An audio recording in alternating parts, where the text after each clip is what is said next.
stream down my face. What if I told you the 1990s weren't just about the perfect albums? Not just the holy trinity of grunge, the rise of alternative, the last big gasp of hair metal, and the weird new world where MTV could turn a band into a religion by Tuesday. The real hidden story of the 90s is the faceplants, the albums that made you stare at the CD booklet like, wait, did my favorite band just lose the plot? Because for every classic we still blast on the highway, there was another record that felt like a bad haircut you couldn't undo. Trend chasing, band drama, label pressure, producers fighting the band, egos fighting the songs. And sometimes, a release so messy it looked like the label wanted it to quietly disappear. And yeah, one album on this list caused a whole mess. Radio stations, outrage, and people demanding it be pulled. I teased it here on purpose, and I'll tell you what happened when we hit that number. Also, stay locked in, because I've got another weird one. The album that was basically recorded and then buried like a secret shame. Until it leaked anyway. And vibe with me to the end, because my number one pick is the hill I'll die on, and I already know it's going to surprise some of you.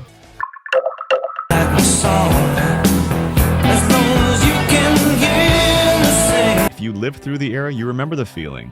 You'd see a legendary name on a new CD rack, and your brain would go, no way, they're back.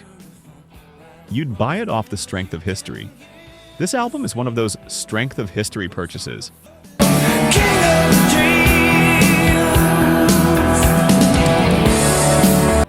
The vibe? It's like Deep Purple trying to remember what made Deep Purple dangerous, while also trying not to sound too old in the 90s. The guitars are there, the muscle is there, but the spark feels dim. Like a classic car starting, but the engine's not purring, it's coughing. I can satisfy your every need. Fun fact, even fans who defend it often admit it's the kind of Purple record you don't reach for first. More curiosity than necessity. And in rankings, it's frequently placed near the bottom of their catalog. Louder.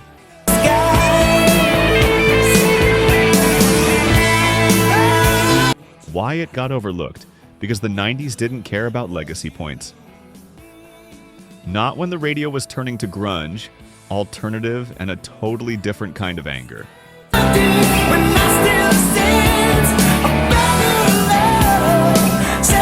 Stay with me, because the next one is a hard left turn where a rock star tried to time travel into the future and got laughed out of the room. Hey, Rocklore community. Before we continue, let's have a real talk for a second, bro. You know, this isn't just a channel to us. And I hope it's not just a place you come to watch a video and then forget about it. This is a community. It's a place where we get to dig up the secrets of rock and roll, share our favorite riffs, and celebrate the artists who maybe didn't get the love they deserved. Right now, only about 1% of our viewers are subscribed. We can change that together and grow this community. All you have to do is hit that subscribe button with the notification bell on. When you do, you're not just helping a channel grow, you're becoming a member of the Rocklore family. You're signaling to us and to YouTube that these stories matter, that this music is worth preserving, and that this community is a place you want to be. Subscribing is your way of making sure you're always in the loop. It means you'll be the first to know when we unearth a forgotten legend, drop a new countdown, or dive into a piece of rock history you've never heard before. So if you're a true fan of the lore, if you get that same feeling of discovery that I do, then come join us. It takes 1 second to be a part of something bigger.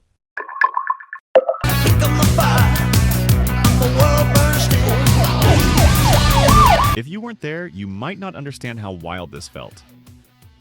Billy Idol wasn't just a singer, he was a symbol.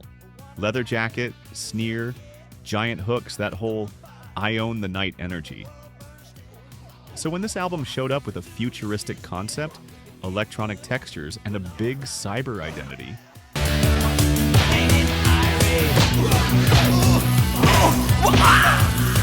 people acted like he'd committed a crime. The sound is part rock, part techno-leaning experiment. The problem isn't that experimentation is bad. The problem is it often feels like the concept is dragging the songs around by the collar. Like the album wants you to applaud the idea more than the music.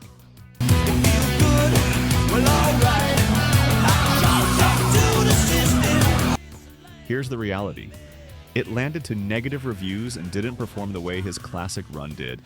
And it even stirred drama in early internet communities where some people saw it as co-opting a culture instead of understanding it.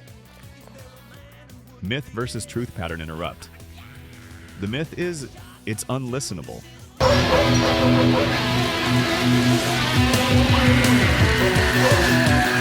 The truth is, it's more like a famous guy showing up to a new scene and trying too hard. You can hear the effort. You can hear the confusion.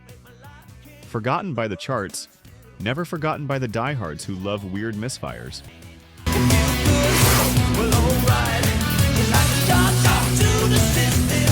Hold that thought, because we're about to hit a record that's often called the weakest moment of a legendary metal band's long story.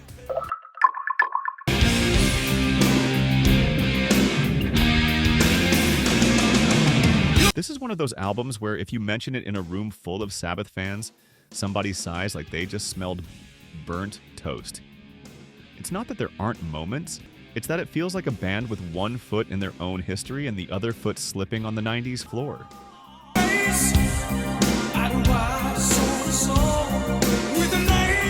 The riffs don't cut like they should.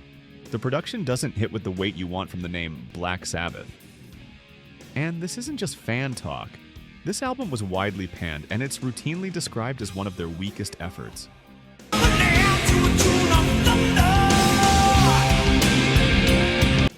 Even band members have talked about the strange vibes around it and the messy context in hindsight. Why it faded? Because Sabbath is supposed to feel like doom carved in stone. This feels like doom recorded on damp cardboard.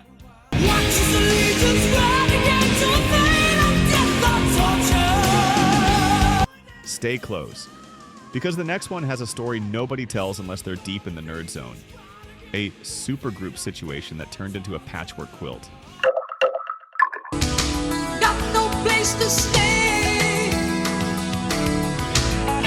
This one hurts, because on paper it sounds like a dream, like, what if we combine these yes worlds and make something huge? But when you listen, it often feels like pieces stitched together instead of one band breathing in the same room.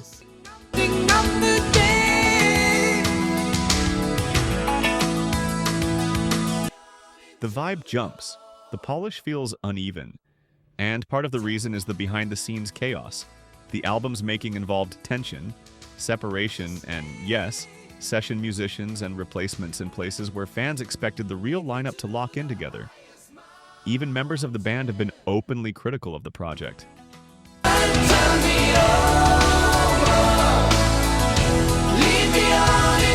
Fun fact, this is the kind of album where you can feel the politics between the notes. Like the music is trying to smile for the camera while the band is arguing off-screen. This is the track list you play to prove you were paying attention. But you don't play it to feel alive.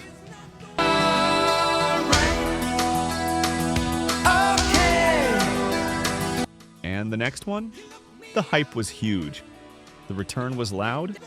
And the final product left a lot of fans asking, that's it? Take me to the highest mountain. Quick micro recap. So far we've hit the legacy letdown, the futuristic experiment, the metal stumble, and the patchwork supergroup album. And we haven't even reached the buried record or the controversy yet.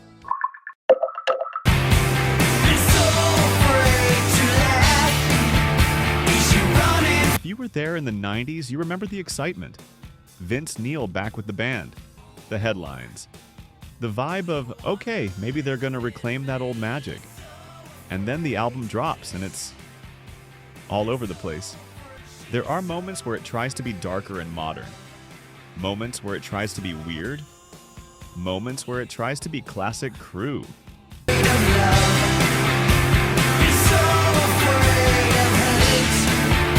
But it doesn't fully land in any lane long enough to feel like a statement. Fun fact, Vince Neil himself has straight up trashed this album in later comments, calling it terrible and saying he still hates it. That's not me being cruel, that's the band's own history speaking.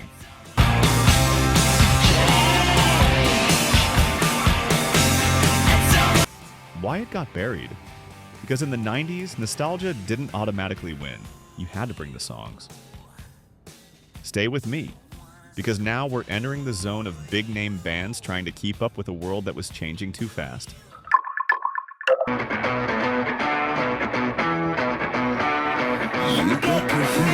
This is a weird one, because it's not worst in the simple sense of no talent. It's worst in the sense of high ambition colliding with messy execution and expectations. The sound is U2 trying to fuse rock with contemporary dance and electronic textures, and at times it's bold.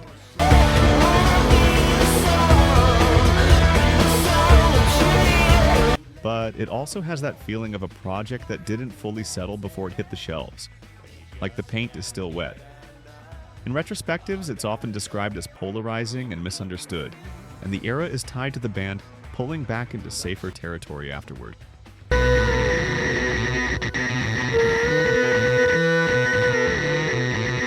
How it sounded on the radio memory trigger. I remember hearing songs from this era late at night and thinking, is this U2, like for real? It wasn't bad in the way a broken guitar is bad.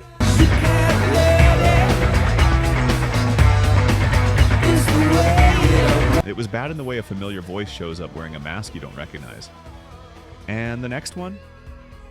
It's a band that defined guitar hero culture, dropping an album that made people argue in record store aisles like it was politics.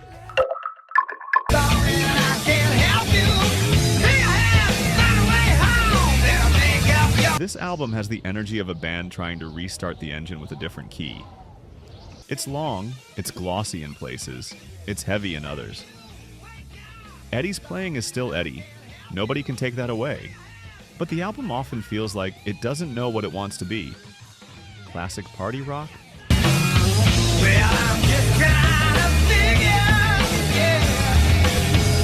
Serious 90s rock? Experimental detour? Reception was largely mixed to negative, and even when it charted well out of the gate, the cultural story became, this isn't the Van Halen we know.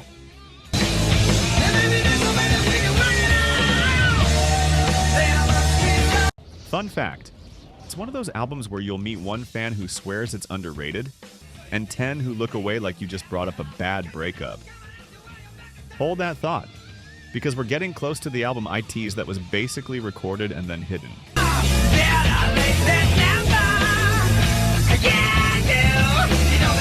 And we're also closing in on our controversy entry. We've got legacy bands stumbling, glam legends experimenting, prog heroes patchworking, and arena gods trying to stay relevant. And the controversy is still coming.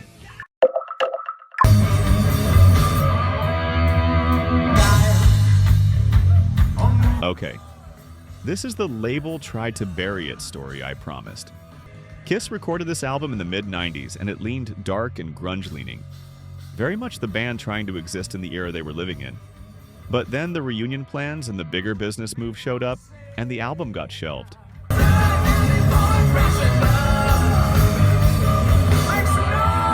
Bootlegs circulated, and eventually it was officially released. Basically because it wouldn't stay hidden. That's the most 90s thing ever, by the way. The music industry trying to control a narrative. While fans are trading copies like contraband behind them all. The vibe is heavy, murky, and intentionally not classic Kiss.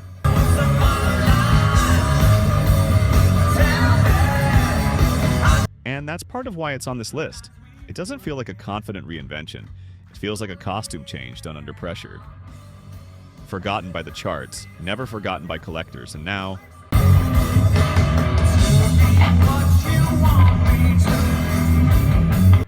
buckle up! Because the next entry is the one I teased at the start.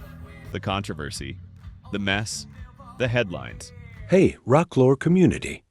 Before we continue, let's have a real talk for a second, bro. You know, this isn't just a channel to us. And I hope it's not just a place you come to watch a video and then forget about it. This is a community. It's a place where we get to dig up the secrets of rock and roll, share our favorite riffs, and celebrate the artists who maybe didn't get the love they deserved. Right now, only about 1% of our viewers are subscribed. We can change that together and grow this community. All you have to do is hit that subscribe button with the notification bell on. When you do, you're not just helping a channel grow, you're becoming a member of the Rocklore family. You're signaling to us and to YouTube that these stories matter, that this music is worth preserving, and that this community is a place you want to be. Subscribing is your way of making sure you're always in the loop. It means you'll be the first to know when we unearth a forgotten legend, drop a new countdown, or dive into a piece of rock history you've never heard before. So if you're a true fan of the lore, if you get that same feeling of discovery that I do, then come join us. It takes 1 second to be a part of something bigger.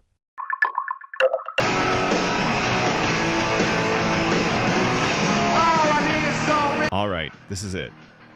First, the memory trigger. You see Guns N' Roses on the cover, you expect danger, swagger, chaos. In the 90s, that name still had weight. So when this mostly covers album hit, a lot of people already felt like, wait, this is what we're doing?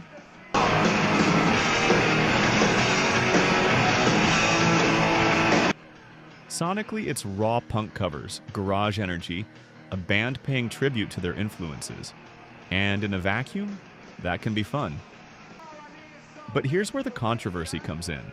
The album includes a hidden track, a cover of Look at Your Game Girl, associated with Charles Manson.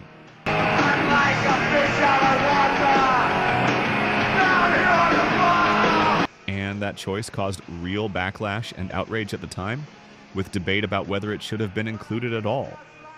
According to reporting and later summaries, there were concerns about the optics and about royalties, and the band kept it off advance tapes to reviewers.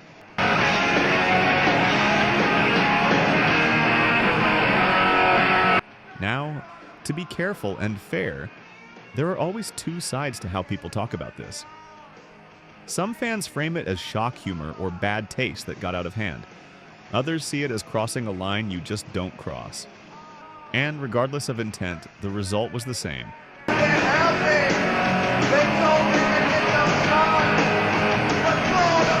It became bigger than the music, and it stained the album's legacy.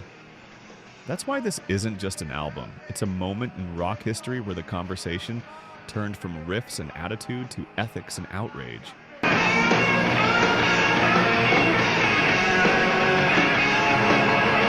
And if you think that's the craziest story on this list, stay with me. Because the next one is a legendary band doing a marketing stunt so odd, it still gets brought up like an inside joke.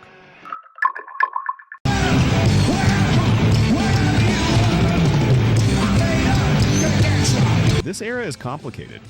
Different vocalists, different vibes, and a fan base that's very protective of what Iron Maiden should sound like. The album has that Maiden DNA, galloping rhythms, big choruses, the whole heroic metal thing.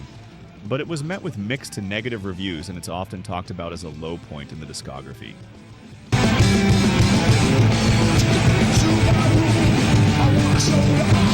Fun fact, the promotion got bizarre.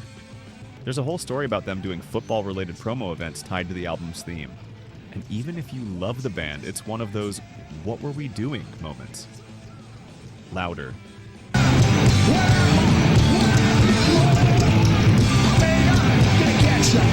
Why it got overlooked?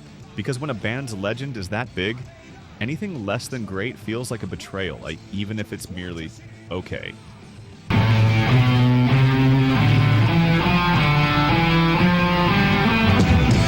Stay close. We're now entering the late 90s zone where bands chased radio, chased trends, and sometimes chased the wrong producer.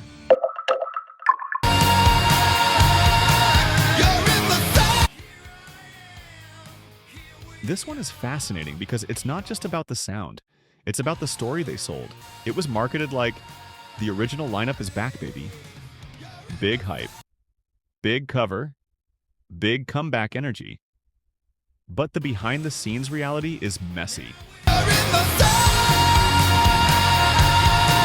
You're in the It was recorded with significant involvement from session players and associates, and even within the band's own history, the narrative around who played what has been debated for years. And then you get the music. It's big, it's corny, it's arena rock with a capital R. The amplifiers start to hum. The carnival. But there's a hollowness in the middle because it feels like a product first and a band moment second. Pattern interrupt. Backstage rumor versus what really happened. Sometimes the reunion isn't about chemistry. Sometimes it's about receipts. And the next one? Welcome to the show. A thrash giant stepping into a shinier, poppier room and watching their hardcore fans lose their minds.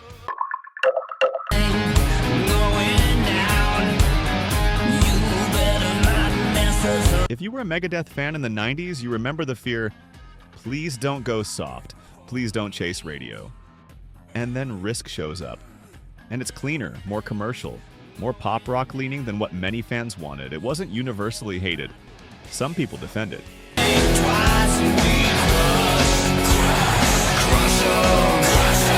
But it absolutely became one of the most controversial albums in their catalog because of that stylistic shift. Fun fact, band members have reflected on how divisive it was and how it landed compared to expectations.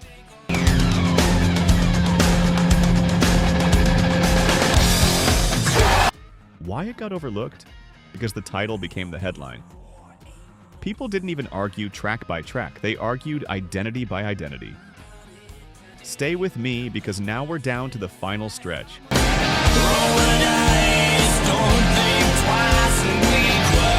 Where late 90s rock became a culture war between authentic and mainstream. Micro recap. We've hit the buried album, the infamous controversy.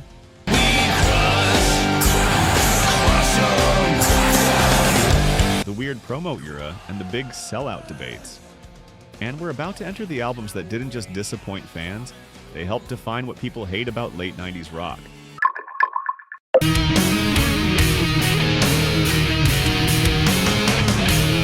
This isn't about saying Metallica can't write songs. They can. It's about the fact that by this point, the band had stepped far away from the thrash identity that made them a religion to so many fans. The production is huge. The riffs are chunky, but not razor sharp.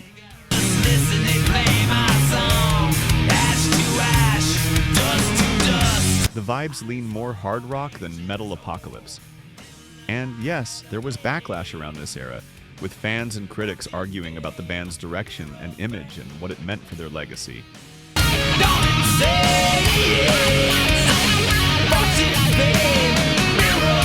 How it sounded on the radio memory trigger. You'd hear tracks from this era and recognize the voice, recognize the brand, but feel the room change, like, oh, this is the version of Metallica that can play anywhere.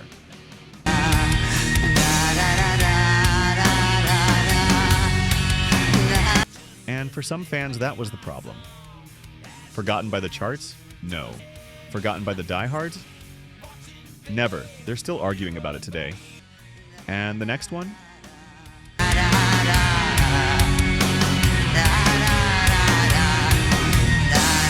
If you were alive in 1999, you remember exactly how this felt. The album you heard in a friend's car, the one that got blasted in parking lots, the one that turned rock into a punchline for some people, and a lifestyle for others.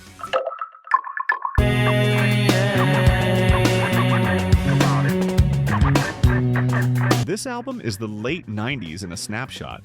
Loud, aggressive, catchy, immature, undeniable, and controversial. The vibe is part metal bounce, part hip-hop swagger, part arena chaos. The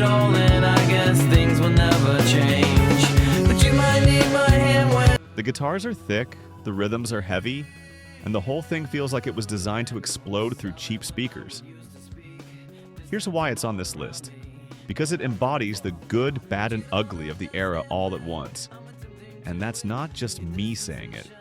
Then nothing is wrong until you're crying. Even retrospectives frame this album as the moment nu metal's anti-heroes took over for better and worse.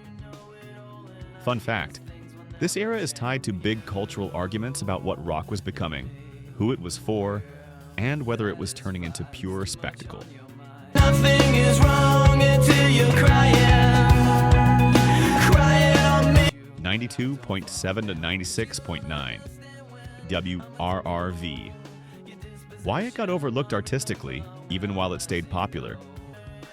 Because the brand was bigger than the craft? We're through. And critics often treated it like a joke before they even pressed play. Stay with me, because number one is my most brutal pick, and it's not because it failed commercially. It's because it became the symbol of something rock fans still fight about.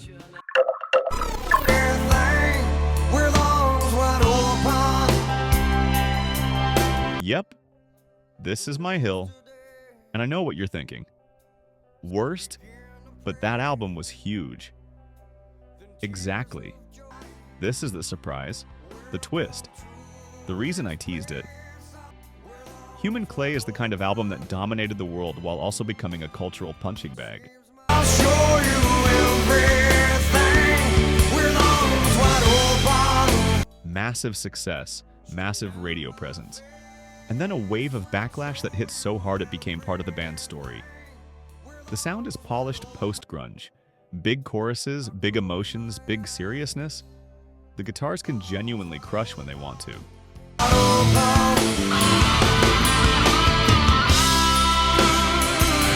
The problem is the weight of the presentation. It can feel self-important in a way that makes people roll their eyes. And once a public narrative forms, once the internet decides you're corny, everything you do gets filtered through that lens. Welcome to this place. I'll show you everything. Fun fact, even in more recent retrospectives, people still talk about how fast the cultural mood shifted around Creed. One minute they're everywhere, the next minute they're the band you weren't supposed to like. We're standing on. We create. So why is it the worst? Because it represents the moment rock, to a lot of listeners, started to feel like a formula. Like it could be mass-produced. Like it was selling you meaning as a product.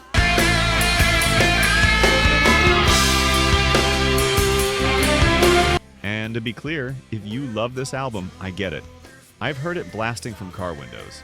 I've seen people sing those hooks like it saved their life. And if you want more rock deep dives like this, hit like, subscribe, and let's keep the history loud.